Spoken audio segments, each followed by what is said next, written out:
एक स्टूडेंट जो पूरा साल भर जी जान लगा के पूरी मेहनत करता है, अच्छे से पूरी पढ़ाई करता है, पर जब उसको ये पता लगता है कि उसका जो एग्ज़ाम है, वो लीक हो चुका है, इससे बड़ा उसके लिए डीमोरलाइज़ करने वाली कोई भी बात नहीं होती। और ये जो इस तरह के पेपर लीक्स होते हैं ना, इससे ना ही केवल स्टूडेंट बल्कि जो फैमिलीज़, उनके जो टीचर्स और पूरा जो हमारा एजुकेशन का इकोसिस्टम है, उसको बहुत ही नेगेटिव ढंग से प्रभावित करता है। मैं आपको कुछ एग्ज़ाम्पल देता हूँ। देखिए, पिछले दिनों आपको पता होगा यूपी पीसीएस का जो आपका आरओ और एआरओ का एग्ज़ाम कंडक्ट करवाया गया। अब इसमें बहुत सारे बच्चों ने बहुत मेहनत करी थी। मुझे पर्सनली बहुत सारे स्टूडेंट्स के मैसेजेस भी आए कि सर कुछ ऐसे टॉपिक्स थे, जैसे रिवर्स ऑस्मोसिस हमने 3-4 दिन पहले ही पढ़ा था, वो डायरेक्टली एग्ज़ाम में आ गया। एमपीडा के रिगार्डिंग, ऑपरेशन अजय के रिगार्डिंग। तो स्टूडेंट्स काफ़ी इस तरह से चीज़ों से खुश होते हैं जब उनका पढ़ा हुआ चीज़ें एग्ज़ाम में आ जाती हैं। पर जब कई बार ऐसा पता लगता है कि नहीं एग्ज़ाम लीक हो चुका है, तो इससे उनका जो मोरल है वो अपने आप में बहुत नीचे आ जाता है। अब एक्चुअली इसमें कंप्लीटनेस तो पता नहीं है कि एक्चुअल में एग्ज़ाम लीक हुआ या नहीं हुआ है, क्योंकि बहुत सारे स्टूडेंट्स ऐसे हैं जो इस बात को प्रूव कर रहे हैं कि एग्ज़ाम लीक्ड है। हालाँकि अभी तक जो हमारा जो आयोग है, उसने इस बात को मना किया है, पर काफ़ी सारे इश्यूज़ इस एग्ज़ाम की वजह से डेफ़िनेटली मार्केट में इमर्ज होते हुए हमें देखने को मिल रहे हैं। सरकार, चाहे वो राज्य सरकारें हों या फिर आपकी सेंट्रल गवर्नमेंट हो, इंश्योर करना चाहिए कि जो भी नए रूल्स आए हैं इस तरह की चीज़ों के लेके, उनके ऊपर प्रॉपर काम हो एंड जो भी इस तरह की लीकेजेस होती हैं, एग्ज़ाम लीकेज के रिगार्डिंग, उसको यहाँ पे जल्द से जल्द इन चीज़ों को प्रॉपर एक सॉल्यूशन यहाँ पर मिले। दोस्तों, डेट है आज की 13 फरवरी 2024 एंड आप सभी का स्वागत है आज के प्रीलिम बूस्टर न्यूज़ डिस्कशन के अंदर। एक देखिए फ्रंट हेडलाइन के ऊपर बहुत ही इंपॉर्टेंट न्यूज़ है। 7 Indians who faced death row in Qatar return home. मैं थोड़ा-सा आपको इस न्यूज़ के बारे में बता देता हूँ। हालाँकि आज से 3 या 4 महीने या 2-3 महीने पहले हमने ऑलरेडी इसको डिस्कस किया था, बट थोड़ा-सा इसके बारे में जानने की कोशिश करते हैं। दोस्तों, हमारे ना 8 नेवी वेटरन्स थे, ठीक है? After working they worked with a company of कतार, ठीक है? इस कतार की कंपनी का नाम था दाहर कंसल्टेंसी। इनके साथ ये काम कर रहे थे। अब आप सोचेंगे सर ये कंसल्टेंसी करती क्या है? देखिए, एक्चुअली में ये डिफेंस सेक्टर में काम करती है। जैसे फॉर एग्जांपल जो कतर की सरकार है ना, वो यहाँ पर कुछ सबमरीन्स प्रोक्योर करने की कोशिश कर रही थी इटली से, ठीक है? और यहाँ पर ना इस पर्टिकुलर कंसल्टेंसी का काम था इनको रिगार्डिंग कुछ हेल्प करना इस चीज़ के रिगार्डिंग। पर ऐसा बताया जाता है कि हमारे ये जो 8 नेवी वेटरन्स थे, इनके ऊपर एस्पियोनाज का चार्ज था। मैं आपको थोड़ा बता दूँ, ये जो चार्जेज़ है ना, ये कतर ने कन्फर्म नहीं करे, क्योंकि एक्चुअली इस मैटर की पूरी सीक्रेसी रखी गई है। तो कन्फर्मेशन इस बात की कोई भी नहीं है कि इनके ऊपर क्या चार्जेज़ थे। इट्स जस्ट कि इंटरनेशनल मीडिया ने ये बात रिपोर्ट करी है, तो मैं वो इंटरनेशनल मीडिया की बात आपको बता रहा हूँ। तो ऐसा बताया जा रहा था कि जो 8 लोग थे ना, ये स्पाई की तरह काम कर रहे थे। यानी कि बहुत सारी ये जो इन्फॉर्मेशन थी सबमरीन्स के रिगार्डिंग जो इटली से ये प्रोक्योर कर रहे थे, इसकी जानकारी ये इंडिया को नहीं, ये इज़राइल को दे रहे थे। ऐसा यहाँ पे इंटरनेशनल मीडिया का कहना है। तो हमारे लिए बहुत ही शॉकिंग था जब ये चीज़ हमें पता लगी और कहीं न कहीं कतर के जो वहाँ के कोर्ट्स थे, उनके द्वारा यहाँ पे इन 8 को डेथ पेनल्टी दी गई थी। फिर बाद में इंडियन डिप्लोमेसी ने अपना काम जो होता है वो बहुत अच्छे से दिखाया एंड अकॉर्डिंगली पहले तो इनकी जो डेथ पेनल्टी थी उसको लाइफ इम्प्रिजनमेंट में कन्वर्ट किया। अब 8 के 8 को यहाँ पे फ्री कर दिया गया है। उनमें से 7 इंडियंस तो वापस भी आ चुके हैं। जो 8th पर्सन जो हैं, जो बचे हुए हैं, वो बहुत जल्द इंडिया रिटर्न कर जाएँगे। तो इंडिया की डिप्लोमेसी की एक बार बहुत बड़ी यहाँ पे हमें जीत देखने को मिल रही है। इंडियन ऑफिशियल्स ने बहुत ही बढ़िया काम यहाँ पे किया है। और साथ में अगर आप नोटिस करो ना यार, कतर और इंडिया के रिलेशनशिप्स अच्छे हैं। यहाँ पर आप नोटिस करो कि पिछले दिनों ही इकोनॉमी के पर्सपेक्टिव से इंडिया और कतर में एक बहुत मैसिव डील हुई है, जहां पर लगभग 78 बिलियन डॉलर की लिक्विफाइड नेचुरल गैस की डील यहाँ पे देखने को मिली है। तो कहीं ना कहीं देखो, इस तरह के मुद्दों की वजह से डेफिनेटली दोनों देशों के रिश्ते बिगड़ने नहीं चाहिए एंड डिप्लोमेसी की तरफ से ही इस तरह के इश्यूज को रिजॉल्व किया जा सकता है। चलते हैं अगले टॉपिक तरफ, दैट इज स्वाति पोर्टल। अब देखो, इस तरह जब पोर्टल्स लॉन्च होते हैं तो ऐसे पढ़ के, स्वाति पोर्टल पढ़ के शायद आइडिया ना लगे कि आखिर इसका अर्थ क्या होता है। पर जैसे हम इसकी फुल फॉर्म जान लेंगे ना, that is science for women a technology and innovation portal. ये पर्टिकुलर पोर्टल हमारे जो principal scientific adviser to Government of India है ना, उनके द्वारा लॉन्च किया गया है। अब आपने इसकी फुल फॉर्म पढ़ ली, science for women a technology and innovation portal. अब आप समझ गए होंगे कि इसका पर्पस क्या होगा। दोस्तों, हमारे पास ना स्टेम देखने को मिलता है। स्टेम क्या होता है? STEM, सिंगल एम नहीं, यहाँ डबल एम की बात कर रहा हूँ, science, technology, engineering, mathematics and आपका मेडिसिन। अब आप इन सेक्टर्स के अंदर नोटिस करोगे तो महिलाओं को शायद उतना कंट्रीब्यूशन नहीं है। महिलाएं डेफिनेटली हमारे ह्यूमन रिसोर्स का 50% रोल है, पर इस सेक्टर्स के अंदर उनका किस तरह से उनका जो एफर्ट्स हैं वो बढ़ाए जा पाए, उनकी इंपॉर्टेंस यहाँ पे कैसे बढ़ाई जा पाए, महिलाओं और बच्चियों के अंदर इस तरह की अवेयरनेस कैसे क्रिएट करी जा पाए, तो यहाँ पर ये जो पोर्टल है ना उसमें हमारी हेल्प करेगा। ध्यान रखने वाली बात यह है कि इस पोर्टल को launch principal scientific adviser to Government of India ने किया है। हालांकि इस पोर्टल को डेवलप किसने किया है? NIPGR, that is national institute of plant genome research. दरअसल में ना डिपार्टमेंट ऑफ बायोटेक्नोलॉजी के अंतर्गत ये एक इंस्टीट्यूशन आता है, एंड आप जानते ही होंगे कि डिपार्टमेंट ऑफ बायोटेक आता है हमारी ministry of science and technology के अंतर्गत। तो इस मिनिस्ट्री के अंतर्गत डिपार्टमेंट है बायोटेक्नोलॉजी, एंड उसके अंतर्गत ये एक ऑटोनोमस इंस्टीट्यूशन हमें यहाँ पे देखने को मिल जाएगा।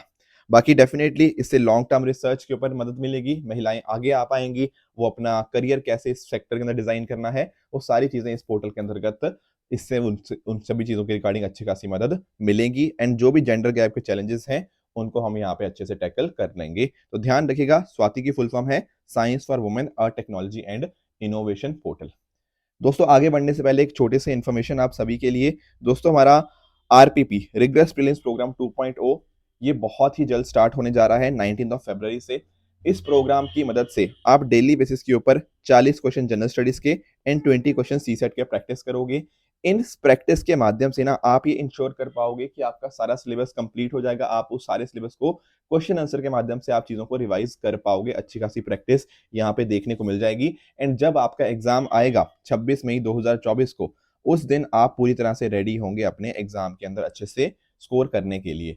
बाकी इसके बहुत सारे और भी फीचर्स हैं, जैसे आपको सीसेट की कंप्लीट क्लासेस मिल जाएंगी, डेली जो यहाँ पे 40 क्वेश्चन का पेपर ये होगा उसकी डिस्कशन मिल जाएगी आपको, उड़ान बुकलेट्स आपको यहाँ पे देखने को मिल जाएंगी, एंड साथ ही साथ सृजन जो हमारा कंप्लीट मेंस गाइडेंस प्रोग्राम है उसका आपको फ्री एक्सेस भी आपको मिल जाएगा अगर आप प्रीलिम्स को क्वालिफाई करते हैं।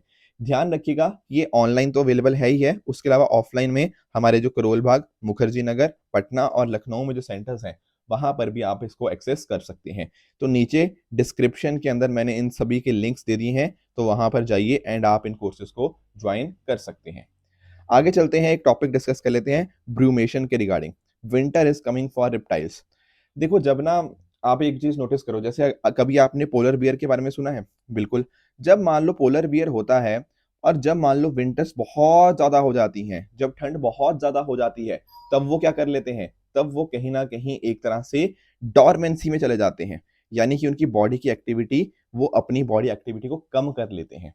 अब यही जब ये सेम चीज रेप्टाइल्स के केस में होती है ना, उसको बोलते हैं क्या? ब्रूमेशन। जैसे मान लो हम बात करते हैं आपके क्रोकोडाइल्स की, एलिगेटर्स की, या फिर आपके स्नेक्स, लिजर्ड्स, इस तरह जब ये आपके जो रेप्टाइल्स होते हैं, जब ये कहीं ना कहीं डॉर्मेंसी में चले जाते हैं, डॉर्मेंसी मतलब उतने एक्टिव नहीं रहते, इसको बोलते हैं ब्रूमेशन। मान लो जैसे विंटर बहुत ज्यादा होगी, तब क्या करना होगा? ये रेप्टाइल्स अपनी एक्टिविटी को, अपनी बॉडी एक्टिविटी को थोड़ा कम कर लेंगे। क्यों? ताकि ये जो विंटर है, इतनी ज्यादा ठंड पड़ रही है, उस टाइम के ऊपर अपनी एनर्जी को सेव कर पाए। समझे? एंड उस टाइम के ऊपर ना ये ज्यादा खाना खाएंगे, ज्यादा सोएंगे, but on the other hand अपनी बॉडी एक्टिविटी बिल्कुल कम करेंगे, कुछ ज्यादा मूवमेंट वगैरह नहीं करेंगे। ठीक है ना? तो इस तरह की चीजों को बोलते हैं हम क्या? ब्रूमेशन। जैसे हम बोलते हैं ना कि आपके जो और चीजें होती हैं, जैसे आपका हाइबरनेशन होता है, ठीक है? हाइबरनेशन हमें मैमल्स के अंदर देखने को मिलता है। सिमिलरली यहाँ पर हमें ब्रूमेशन वर्ड हम यूज करते हैं रिगार्डिंग आपके रेप्टाइल्स, जब वो डॉर्मेंसी, जब वो उतने एक्टिव नहीं होते। अब ये डॉर्मेंसी की टाइम होता है, ये डिपेंड करता है कि उसकी कौन सी स्पीशीज है, उनकी एज कितनी है, जेंडर कितनी है। जैसे फॉर एग्जांपल जो मेल्स होते हैं वो अक्सर डॉर्मेंसी से जल्दी बाहर आ जाते हैं एज कंपेयर टू फीमेल्स। उसके अलावा अगर हम बात करें, देखो जैसे मैंने आपको बताया कि स्लो डाउन हो जाती है एक्टिविटी, कम मूव करते हैं, बाहर कम जाते हैं, ठीक है? कभी कभी जाते हैं ताकि हाइड्रेटेड रह पाए, बट अदरवाइज बहुत कम लंबी नैप्स यहाँ पे लेते हैं। एक तरह की सर्वाइवल टेक्निक होती है ताकि जो विंटर्स हैं उसको यहाँ पे अकॉर्डिंगली सर्वाइव कर पाए। तो दरअसल में ना रेप्टाइल्स ब्रूमेट इसलिए करते हैं क्योंकि उनके पास कैपेसिटी नहीं होती कि बॉडी टेम्परेचर को वो कंट्रोल कर पाए, ठीक है? एंड इस तरह की जो सर्दी वाली बहुत हैवी कंडीशंस होती हैं, उनको एंड्योर करने के लिए, उसमें सर्वाइव करने के लिए ये चीजें करी जाती हैं। एक्चुअली ना कुछ 3 वर्ड्स हैं, हाइबरनेशन, ब्रूमेशन और आपका एस्टिवेशन। ये सारे वर्ड्स ना आपके डॉर्मेंसी को ही डोनेट करते हैं। जब अलग-अलग ऑर्गेनिज़म्स की जो बॉडी एक्टिविटी है उसमें कमी देखने को मिलती है। पर फ़र्क है थोड़ा-थोड़ा, मैं आपको एग्ज़ाम्पल समझाता हूँ। जैसे हम मैमल्स की जब हम बात करते हैं ना, तो उनके लिए जनरली हम वर्ड यूज़ करते हैं हाइबरनेशन। ब्रूमेशन जो वर्ड आ गया, वो आपके रेप्टाइल्स के लिए आ गया। जो एस्टिवेशन होता है ना, ये भी दरअसल में ये जो वर्ड है, ये समर सीज़न के लिए डोनेट हो जाता है। जैसे फॉर एग्जांपल मैं ब्रूमेशन की बात कर रहा था। ब्रूमेशन कब हो रहा है? आपके विंटर टाइम्स के रिगार्डिंग। यहाँ पर हाइबरनेशन भी आपका विंटर्स के साथ ही हमें देखने को मिल जाता है। पर जब हम बात करते हैं यहाँ पे एस्टिवेशन की, यहाँ पर क्या होता है आपके जो कोल्ड ब्लडेड एनिमल्स होते हैं, वो यहाँ पर समर सीज़न के टाइम के ऊपर अपनी एक्टिविटी को कम कर देते हैं। Getting it? तो ये कुछ फ़र्क होते हैं। बाकी आप जानते होंगे हाइबरनेशन क्या किन एनिमल्स में होती है? Endothermic animals. एंडोथर्मिक कौन से होते हैं? वो वाले एनिमल्स जो अपने बॉडी टेम्परेचर को मेंटेन करना जानते हैं। अपनी जो बॉडी के अंदर की इंटरनल हीट होती है, उसके माध्यम से वो बॉडी को टेम्परेचर को मेंटेन करते हैं। जो एक्टोथर्मिक होते हैं, जैसे आपके ब्रूमेशन में हो गया, इनको बाहर के एक्सटर्नल हीट सोर्सेज के ऊपर डिपेंडेंट रहना पड़ता है, अपनी बॉडी के टेम्परेचर को अकॉर्डिंगली ठीक-ठाक करने के लिए। तो ये कुछ फ़र्क थे जो आपको यहाँ पे जानने चाहिए थे। नेक्स्ट चलते हैं UPI services launch in Sri Lanka and Mauritius. देखिए इंडिया की जो यूपीआई सर्विसेज हैं, वो श्रीलंका और मॉरिशस में लॉन्च हो गई है एंड साथ ही साथ जो रुपे कार्ड है, वो आपका मॉरिशस में भी लॉन्च हुआ है। देखो यूपीआई तो मुझे बताने की ज़रूरत पड़नी नहीं चाहिए, ठीक है? आप लोग कहीं पर भी जाते हो, लेट्स से आप मिल्क खरीदना है, कुछ भी राशन खरीदना है, आप सब जगह एक स्कैनर करते हो एंड यूपीआई के माध्यम से आप पैसा पे कर देते हो। तो होता क्या है यूपीआई? यूपीआई एक रियल टाइम पेमेंट है, इंस्टेंटली यहाँ पे पेमेंट आपकी हो जाती है। कोई भी आपकी मोबाइल एप्लीकेशन हो, फ़ोन पे, पेटीएम, ठीक है ना? गूगल पे, जिसके माध्यम से आप करना चाहो, वो एक तरह से पेमेंट सिस्टम जो है पीछे उसके यूपीआई ही वर्क करता है। इसको यहाँ पे 2016 के अंदर लॉन्च किया गया था by NPCI, National Payments Corporation of India. और अपने आप में बहुत ही सक्सेसफुल रहा है। यहाँ पर आप नोटिस कर पाओगे यूपीआई ट्रांजैक्शन 10 बिलियन से भी ज़्यादा इंक्रीज़ हो चुकी हैं एंड ओवर 40% जो इंडियन पेमेंट्स आज के समय होती हैं, वो डिजिटल हैं, जिसमें सबसे आगे आपका यूपीआई ही आपको देखने को मिल जाएगा। बात करें देखो रुपे कार्ड की, तो जैसे आपके वीज़ा, मास्टर कार्ड ये सब होते हैं, उसी तरह से आपको रुपए भी आपको देखने को मिल जाएगा। इसको भी बहुत हेवीली अडॉप्ट यहाँ पे किया हुआ है। ये वर्ड दरअसल में आता है रुपए और पेमेंट से। इसको भी एनपीसीआई ने ही यहाँ पे लॉन्च किया था, ताकि एक तरह से हम बता पाएँ कि इंडिया का पहला अपना इनिशिएटिव है ये कार्ड पेमेंट के रिगार्डिंग के अंदर। 2012 के अंदर इसको लॉन्च किया गया था, फिर डेडिकेट कर दिया गया कंट्री को इन 2014। ठीक है? ये भी बहुत सारी कंट्रीज़ से रुपे कार्ड आपको देखने को मिल जाएगा। सिमिलरली जो कंट्रीज़ आपके यूपीआई अडॉप्ट करती हैं, उनकी नंबर भी धीरे-धीरे काफ़ी हमें इंक्रीज़ होता हुआ देखने को मिल रहा है। एनपीसीआई के बारे में आपको जानना चाहिए कि इसको बनाया गया था through an initiative by Reserve Bank of India and Indian bank association under the provision of payment and settlement act 2007 के अंतर्गत।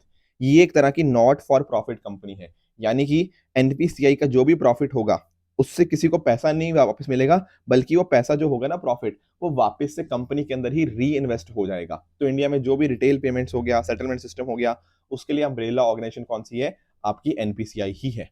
देखो एक आपको बहुत ही ईज़ी क्वेश्चन दे रहा हूँ, यूपीएससी ने 2017 में पूछा था। एक बार प्लीज़ इसको पढ़िएगा एंड नीचे कमेंट्स में मुझे इसका आंसर बताइएगा। आई एम श्योर आप सबको इसका आंसर पता होगा, मतलब आपका कर लोगे आप इस क्वेश्चन को। नेक्स्ट चलें अगले टॉपिक की तरफ, that is olive ridley turtles के बारे में। देखिए लगभग 29 साल के गैप के बाद ना 12 नेस्टिंग साइट्स हमें मिली हैं ऑलिव रिडली टर्टल्स की in the Mangalore division of Karnataka. अब थोड़ा-सा हमें ऑलिव रिडली टर्टल्स के बारे में जानना चाहिए। देखो दुनिया में ना अगर हम बात करें जो आपके सी टर्टल्स की, तो ऐसा बताया जाता है कि सी टर्टल्स में जो सबसे छोटे वाले आपके टर्टल्स हैं, वो आपके कौन से हैं? वो ऑलिव रिडली टर्टल्स ही हैं।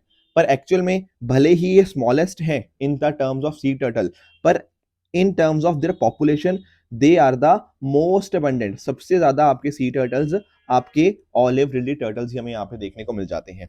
देखो इनका जो आईयूसीएन स्टेटस है, वो वल्नरेबल आपको देखने को मिल जाएगा। पैसिफिक, अटलांटिक और इंडियन ओशन के आपको ये वार्म ट्रॉपिकल वाटर्स में आपको देखने को मिल जाएँगे।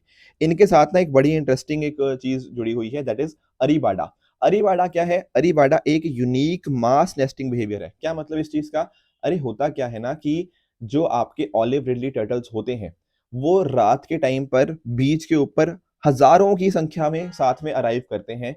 वहाँ पे थाउज़ेंड्स ऑफ फीमेल्स होती हैं और इकट्ठे वो अपने जो एग्स होते हैं, उनको यहाँ पे बीच के ऊपर ले करती हैं। अपने आप में ऐसा बताया जाता है कि बहुत ही एक देखने वाला ये दृश्य होता है जब इतने सारे आपको ऑलिव रिडली टर्टल्स एक ही टाइम के ऊपर देखने को मिलते हैं एंड वो अपने एग्स को ले करते हैं। This is known as arribada. ठीक है ना? तो यहाँ पर आपको देखने को मिल जाएगा। तो ये जो पर्टिकुलर चीज़ है अरीबाडा, ये आपको एक तो ऑलिव रिडली सी टर्टल्स और इन्हीं के कज़न बोले जाते हैं कैम्प्स रिडली टर्टल्स, इनके अंदर आपको देखने को मिलती है। इसके लिए देखो प्रॉपर टेम्परेचर होना चाहिए सी वाटर का, ठीक है ना? लूनर साइकिल हो, ऑफशोर विंड्स हो, तब यहाँ पर अरीवाडा आपको देखने को मिल जाएगा। ठीक है? तो इस तरह से आप नोटिस कर पाओगे जो भी इन्होंने एग्स ले किए, लगभग उनको 10 से 12 दिनों का हैचिंग पीरियड लगता है एग्स को एंड अकॉर्डिंगली फिर हमें वो प्रोसेस देखने को मिल जाएगा। इंडिया के अंदर अगर हम बात करें तो उड़ीसा के अंदर ये जो है ना, ये अपने आप में सबसे मोस्ट फेमस साइट है विद रिगार्ड्स टू अरीवाडा। आपका जो गहरमाथा हो गया, देवी रिवर के माउथ के ऊपर ऋषिकुल्या रिवर हो गया, वहां पर आपको देखने को मिल जाएंगे। बाकी अंडमान के अंदर भी है, पर मेजरली उड़ीसा वाला जो है सबसे ज्यादा पॉपुलर आपको देखने को मिलता है। ये ऑलिव रिडली टर्टल आपके ओमनीवोरस होते हैं, यानी कि ये आपके दोनों को खा लेते हैं, ठीक है ना? यहाँ पर आप नोटिस करोगे एल्गी हो गया, लॉबस्टर हो गया, उसके अलावा क्रैब्स हो गया, ये सब चीजें भी यहाँ पे इनके द्वारा खाई जाती हैं। पर आजकल बहुत सारे इनके थ्रेट्स भी हमें देखने को मिले हैं उनके रिगार्डिंग। जैसे फॉर एग्जांपल कई बार जो वहाँ पे आवारा कुत्ते होते हैं, स्ट्रे डॉग्स, वो यहाँ पर एग्स वगैरह के अंदर प्रॉपर प्रोसेस होने नहीं देते। At the same time climate change की वजह से, ठीक है ना, जो हम फिशिंग वगैरह करते हैं उसकी वजह से, या फिर एग्स और टर्टल का हार्वेस्टिंग की वजह से हमें कुछ इश्यूज इनके रिगार्डिंग देखने को मिलते हैं। तो ये कुछ पॉइंटर्स थे ऑलिव रिडली टर्टल्स के बारे में आपको जानने चाहिए थे। इवन कल मैंने आपको एक होमवर्क भी दिया था, तो यहाँ पर जो बात करें ना अरीबाडा की, ये बात अपने आप में बिल्कुल करेक्ट है कि ये यूनिक नेस्टिंग प्रोसेस ही है, जहां पर थाउजेंड्स ऑफ फीमेल्स इकट्ठे यहाँ पे सेम बीच के ऊपर एग्स को ले करती हैं, और इनका आईयूसीएन स्टेटस भी आपका वल्नरेबल ही देखने को मिल जाएगा। तो करेक्ट की बात पूछी थी, तो दरअसल में दोनों के दोनों स्टेटमेंट यहाँ पे करेक्ट है। एक और टॉपिक छोटा सा हमें डिस्कस करना है, दैट इज आपका पेमेंट एग्रीगेटर के रिगार्डिंग। देखो अभी क्या हुआ है, पेमेंट एग्रीगेटर के रिगार्डिंग बहुत सारे स्टार्टअप्स को रिसेंटली अप्रूवल मिला है by Reserve Bank of India. देखो आपको मैं एक एग्जांपल से समझाता हूँ। जस्ट टेक एन एग्जाम्पल कि मान लो मेरी एक कोई ऑर्गेनाइजेशन है, मेरी कोई संस्था है, ठीक है ना? अब मुझे ना, आप यहाँ पे खड़े हो, आपने मेरा कोई प्रोडक्ट खरीदना है। मान लो मैंने अपनी कुछ वेबसाइट वगैरह लॉन्च कर दी और वहां पर मैं कोई भी प्रोडक्ट बेच रहा हूँ अपने। अब आप डायरेक्टली थोड़ी पे कर पाओगे मुझे। एक्चुअली आप समझो, यहाँ पर आप तो पे करना चाहते हो, चाहे आप अपने डेबिट कार्ड, क्रेडिट कार्ड, अपने यूपीआई के माध्यम से, पर वो मेरे तक कैसे पहुंचेगा? काफी दिक्कत आती है। तो यहाँ पर ना बीच में हम किसको ले आते हैं? हम ले आते हैं पेमेंट एग्रीगेटर को। इनको मर्चेंट एग्रीगेटर भी कहते हैं। आप लोगों ने ना कभी जैसे पेमेंट वगैरह करी होगी, तो आपने देखा होगा वहां रेजर पे का अक्सर पेज खुलता है, राइट? ये रेजर पे क्या है या इनकैश क्या है? ये सारी जो कंपनीज होती हैं, ये दरअसल में कुछ और नहीं, ये एक थर्ड पार्टी है जो आपके और मेरे बीच में आ चुकी है। इनके माध्यम से क्या होगा? इनके माध्यम से आपका जो पेमेंट है मेरे तक आसानी से पहुंच पाएगा। Getting it? तो पेमेंट की जो प्रोसेसिंग है वो सिक्योर माध्यम से हो पाए, मुझे चीजों का एक्सेस प्रॉपरली मिल पाए, एंड कहीं ना कहीं जो फ्रॉड्स वगैरह हैं उनसे हम बच पाए। ये सारी चीजें हमें यहाँ पे पेमेंट एग्रीगेटर यहाँ पे मदद करते हैं। तो पूरा जो प्रोसेस होता है आपके बैंक से मेरे बैंक तक आने का पैसे का, वो सारा पेमेंट एग्रीगेटर ही बीच में सारी चीजों को देखते हैं। These are known as payment aggregator, and accordingly सब जगह से जो भी आप जिस माध्यम से पे करना चाहो, डेबिट कार्ड, क्रेडिट कार्ड या जो बाकी चीजें हैं, उनसे आप यहाँ पे पे कर सकते हो। इनकॉर्पोरेट किया जाता है अंडर कंपनीज एक्ट 2013, एंड जैसे इसके कुछ एग्जांपल्स भी आप यहाँ पे देख सकते हो। काम इनका वही है, देखो कि फ्रॉड डिटेक्शन ना हो, पेमेंट प्रोसेसिंग अच्छे से हो, मल्टीपल पेमेंट ऑप्शंस को यहाँ पे किया जाता है, एंड अकॉर्डिंगली सीमलेस सबकी ऑन बोर्डिंग हो पाए। ये सारे पॉइंट्स इनके रिगार्डिंग पेमेंट एग्रीगेटर के हमें पता होने चाहिए। इनफैक्ट कल मैंने इसके रिगार्डिंग भी आपको एक होमवर्क दिया था कि ये एक थर्ड पार्टी सर्विस प्रोवाइडर है, that is Indeed the correct, जो कि आपको यहाँ पे हेल्प करता है। दूसरा है मल्टीपल पेमेंट मेथड्स को आप एक्सेस कर सकते हो, यस। और जो तीसरी स्टेटमेंट यहाँ पे कह रहा है ना कि ये सेंसिटिव इन्फॉर्मेशन को स्टोर नहीं करते, बिल्कुल। देखो यहाँ पर ना पेमेंट एग्रीगेटर्स का काम यही होता है कि ऐसा नहीं होना चाहिए कि आप देखो पेमेंट मुझे कर रहे हो और रास्ते में ये सारे आपकी डिटेल्स वगैरह लेके बैठ जाएं। ठीक है? तो इस तरह से आरबीआई के द्वारा प्रॉपर रूल्स हैं इनके रिगार्डिंग कि ये इस तरह की सेंसिटिव इन्फॉर्मेशन को स्टोर नहीं कर सकते। जो भी सेंसिटिव डेटा होता है उनको यहाँ पे इनक्रिप्ट करते हैं, टोकनाइज करते हैं, ताकि ये लीकेज वगैरह को प्रिवेंट कर पाए। तो दरअसल में ना तीनों की तीनों स्टेटमेंट आपको बिल्कुल यहाँ पे करेक्ट बन जाएंगी। तो option C, all three is the correct answer. ठीक है? तो ये था आज का सेशन। आज का होमवर्क रहेगा with regards to true and false, ये तीन आपको स्टेटमेंट दे रहा हूं। एक आपके स्वामी दयानंद सरस्वती जी न्यूज में थे, तो एक बार इनको भी आप हिस्ट्री बुक से पढ़ना, फिर कल भी मैं आपको थोड़ा सा रिवाइज इसके रिगार्डिंग करवा दूंगा। ठीक है? कल जो होमवर्क दिया था उसको डिस्कस कर लेते हैं। एक तो ढोकरा शिल्प कला के बारे में मैंने आपको पूछा था, तो यहाँ पर ये कह रहा है कि लॉस्ट वेस्ट टेक्निक को यूज किया जाता है। This is Indeed the correct statement. Sovereign gold bond की बात करें तो यहाँ कह रहा है कि जो इंटरेस्ट अर्न होता है उसके ऊपर टैक्स नहीं लगता। देखो मैंने बताया था सॉवरेन गोल्ड बॉन्ड के अंदर दो तरह से पैसे कमाए जाते हैं, मतलब दो तरह से आप आपका प्रॉफिट होता है। एक तो आपको इंटरेस्ट मिलता है उस बॉन्ड के ऊपर, ये जो इंटरेस्ट मिलता है भैया ये तो टैक्सेबल होता है, पर जो आपका कैपिटल गेन टैक्स होता है, मतलब कैपिटल गेन होता है, वो यहाँ पे आपको नहीं लगता। ठीक है, कैपिटल गेन टैक्स आपको एग्जेम्प्ट होता है। पर ये जो बात करें ना इंटरेस्ट अर्न्ड, ये नॉन टैक्सेबल है, नहीं यहाँ पे तो टैक्स लगेगा। ये सेकंड आपका फॉल्स हो जाएगा। थर्ड बात करें क्यासुनूर फॉरेस्ट डिजीज की, तो ये टिक बॉर्न वायरल हेमोरेजिक फीवर है, दिस इज ऑल्सो करेक्ट, हमने देखा था इसके रिगार्डिंग वायरस को भी। क्यूरेटिव पिटिशन की अगर हम बात करते हैं तो यहाँ पर कह रहा है कि एक बार मान लीजिए आपका रिव्यू पिटिशन को खारिज कर दिया गया, फिर आप कोर्ट को रिक्वेस्ट कर सकते हो, yes that is also correct.